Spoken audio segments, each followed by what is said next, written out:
Hello friends, आप सबका स्वागत है। और आज की क्लास में हम क्या करेंगे, सीटेट में पूछे जाने वाले मोस्ट इंपॉर्टेंट क्वेश्चंस को करेंगे। तो वीडियो को अंत तक देखिएगा। पहला सवाल देखिए क्या कह रहा है। पहला सवाल कह रहा है कि किसी रोगी का घर एक्स पर स्थित है। रोगी का घर एक्स पर स्थित है तथा वह अस्पताल जहां उसका इलाज चल रहा है वाई पर स्थित है। रोगी के घर से अस्पताल जाने के लिए कोई सीधी सड़क नहीं है, अतः रोगी पहले ए पर जाता है जो एक्स के ठीक पूर्व में 800 मीटर दूरी पर है। फिर वह बी पर जाता है जो ए के ठीक दक्षिण में 600 मीटर दूरी पर है। फिर वो सी पर जाता है जो बी के ठीक पश्चिम में 150 मीटर दूरी पर है। आगे देखिए क्या कर रहा है। कह रहा है कि और अंत में वो वाई पर अस्पताल में पहुंचता है जो सी के ठीक उत्तर में 100 मीटर दूरी पर है। अस्पताल के सापेक्ष रोगी के घर की सही दिशा क्या होगा। तो इसको देखिए, ये बहुत ही सिंपल है। इसका सॉल्यूशन देखते हैं। कोई रोगी एक्स पर है, उसको जाना है कहाँ, वाई पे जाना है। सबसे पहले वो क्या करता है, वो एक्स से ए पे आता है पूरब की ओर। सबसे पहले ये जान लीजिए कि ऊपर नॉर्थ क्या है, उत्तर, नीचे साउथ दक्षिण, इधर वेस्ट पश्चिम और इधर पूरब। ये तो कंसेप्ट हो गया। अब देखिए सवाल पे चलते हैं। क्या कह रहा है कि x जो है पहले a पे जाता है पूरब की ओर। कितना जाता है, 800 मीटर। तो x a पे गया पूरब की ओर 800 मीटर। फिर a से वो b पे जाता है 600 मीटर। किधर जाता है, दक्षिण की ओर। तो b पे चला गया।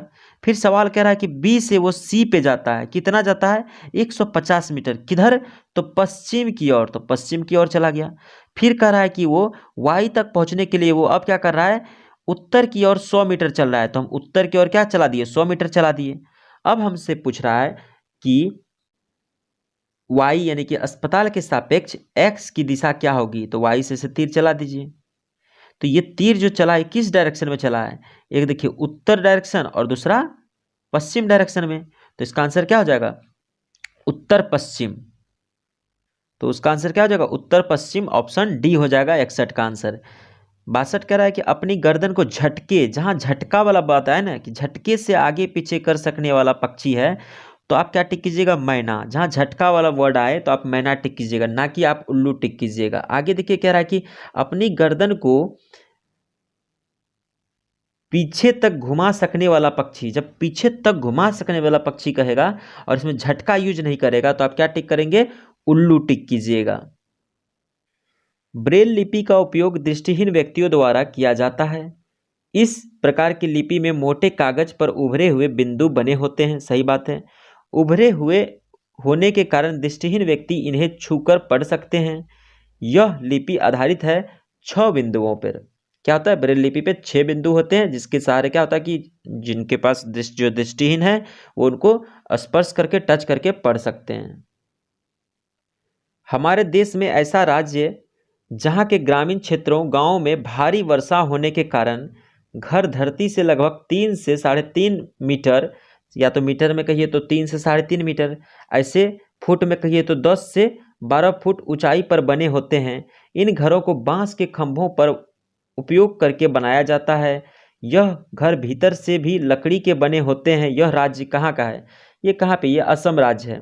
क्योंकि वहाँ काफ़ी बारिश होती है, जिसके कारण क्या होता है कि बाढ़ आ जाता है। तो बाढ़ आ जाता है तो नीचे से पानी गुजरना होगा। तो घर को क्या कहता है कि पानी के ऊपर बनाया जाता है बांस के सहायता से। जिम कॉर्बेट नेशनल पार्क किस राज्य में स्थित है, ये उत्तराखंड में है। ये सबसे पुराना नेशनल पार्क है और ये उत्तराखंड में है दोस्तों। 3 विभिन्न स्थानों जहां की जलवायु एक दूसरे से अत्यधिक भिन्न है के मकानों के विवरणों पर विचार कीजिए। देखिए कहाँ पे कैसा मकान बनाया जाता है, ये 3 ऑप्शन में दे रखा है। हमें बताना है कि कौन सा सही है। लेह लद्दाख में मकान पत्थर के 2 मंजिलों के बनाए जाते हैं। यह क्या बिल्कुल सही बात है। लेह लद्दाख जब आप जाएंगे तो वहाँ पे क्या देखेंगे कि मकान पत्थर के होते हैं और 2 मंजिलों के बनाए जाते हैं ज़्यादातर। नीचे की मंजिल पर आवश्यकता का सामान और जानवरों को रखा जाता है और फर्श लकड़ी के और छत सपाट होती है। जो फर्श होती है किसके होते हैं, लकड़ी के होते हैं, और छत कैसे होते हैं, सपाट होते हैं। ये कहाँ के घर की विशेषता हो गई, ये लेह लद्दाख के घर की विशेषता हो गई। आगे देखते हैं क्या कह रहा है, मनाली के बारे में कह रहा है और राजस्थान के बारे में। मनाली हिमाचल प्रदेश में है, में मकान बांसों के खंभों पर बनाए जाते हैं। ये बिल्कुल गलत बात है। बांसों के खंभों पर कहाँ बनाया जाता है, जहाँ पे बहुत ज़्यादा बारिश होती है, यानी कि असम में बनाया जाता है। मकानों को लकड़ी और पत्थरों से बनाया जाता है, ये कहाँ की विशेषता हो गई, ये असम की विशेषता हो गई। तो ये ऑप्शन क्या हो गया, रॉन्ग हो गया। आगे देखते हैं, राजस्थान के गाँव में लोग मिट्टी के बने मकानों जिनकी छत कटीली झाड़ियों की बनी होती है। बिल्कुल सही बात है कि राजस्थान अकॉर्डिंग टू एनसीईआरटी क्या है कि वहाँ पे बताया गया है कि वहाँ पे क्या होता है, कैसे छत होते हैं, कटीली झाड़ियों की बनी छत होती है, और राजस्थान के गांव में लोग मिट्टी के बने मकानों में रहते हैं। तो ऑप्शन कौन कौन सही हुआ, ए सी। ए सी कहाँ पे है, चलिए देखते हैं। ऑप्शन डी को जब आप देखेंगे तो ए सी क्या हो जाएगा, राइट आंसर। नीचे दिए गए जीवों पर विचार कीजिए। घड़ियाल है, कौवा है, बत्तख है, मछली है और कछुआ है। उसे चुनिए जो अन्य से भिन्न है। देखिए, कछुआ नीचे रहता है, मछली भी नीचे रहता है, घड़ियाल भी नीचे रहता है, कहने का मतलब पानी में रहता है या नीचे रहता है। लेकिन कौवा क्या है, कौवा उड़ने वाला प्राणी हो गया, ये आसमान में उड़ते रहता है, ये पानी में नहीं रहता है। तो ये क्या हो जाएगा, आंसर हो जाएगा। हाथी के बारे में अभी प्रश्न पूछा जाएगा, हाथी के बारे में प्रश्न पूछा जाएगा, इसलिए मैं हाथी के बारे में आपको डिटेल बता देता हूँ। हाथी का पहला पॉइंट देखिए, कीचड़ में खेलना पसंद है, क्योंकि उसको कीचड़ में खेलने से क्या मिलता है, ठंडक मिलता है। कान पंखे जैसे होते हैं, गर्मी लगता है तो क्या करता है, पंखा कान हिला करके अपना बॉडी में पंखा कर लेता है, हवा कर लेता है। 3 महीना 200 केजी वजन होता है। जो बच्चे 3 महीने के होते हैं हाथी के, उसका वजन लगभग कितना होता है, 200 केजी वजन होता है। हाथी जो बच्चा जन्म देता है 3 महीने बाद, उसका वजन लगभग कितना होता है, 200 केजी होता है। एक हाथी जो है कि एक दिन में 100 केजी खाना खा जाता है, यानी कि घास पतवार सब खा जाता है। आगे देखिए, एक दिन में 2-4 घंटे, एक दिन में कितना सोता है, तो 2 से 4 घंटा ही सिर्फ सोता है।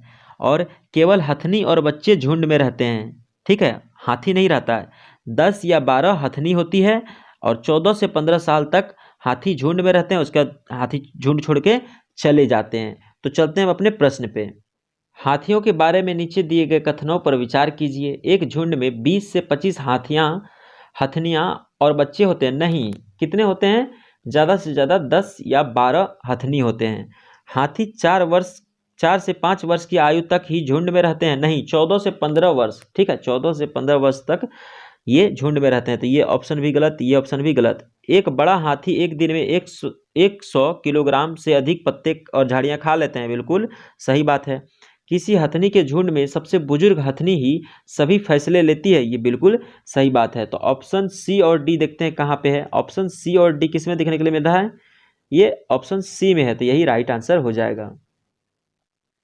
बिहार के लोगों के लिए मधुमक्खी पालन आरंभ करने की सर्वश्रेष्ठ अवधि कब है।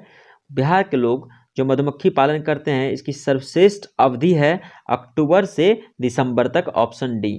दोस्तों, अगर आपको वीडियो पसंद आया तो वीडियो को लाइक कीजिए, चैनल को सब्सक्राइब कीजिए और ज़्यादा से ज़्यादा लोगों को शेयर कीजिए।